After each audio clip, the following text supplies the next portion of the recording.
დანიის დედაქალაქ კოპენჰაგენში სინათლის ფესტივალი ტარდება.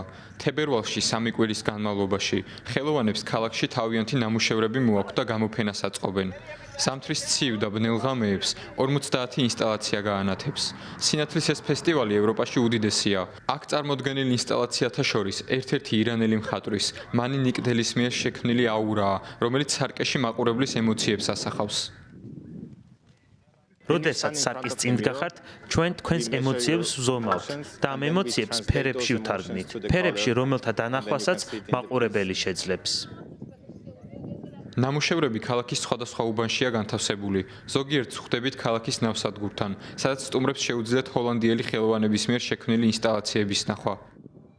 სამი ნამუშევარი კოპენჰაგენის სასაფლაოს ანათებს. ხელოვნების ნიმუშები განთავსებულია ისეთ უბნებშიც, რომლებიც ჩვეულებრივ სხვა უბნებთან შედარებით ბნელია და ფესტივალის მიმდინარეობისას სწორედ ამ ინსტალაციებით განათდება. სასაფლაო როგორც წესი სიკვდილთან ასოცირდება, თუმცა ეს ადგილი აუცილებლად სევდასთან არ უნდა იყოს დაკავშირებული. სასაფლაო შეიძლება სინათლესთანაც ასოცირდებოდეს და ეს ნამუშევრებიც აქ სწორედ ამისთვისაა. კოპენჰაგენის სინათლის ფესტივალი დანიის ერთ-ერთი ყველაზე პოპულარული ღონისძიებაა, რომელსაც 400,000-ზე მეტი ვიზიტორი ჰყავს და ის 23 თებერვლამდე გაგრძელდება.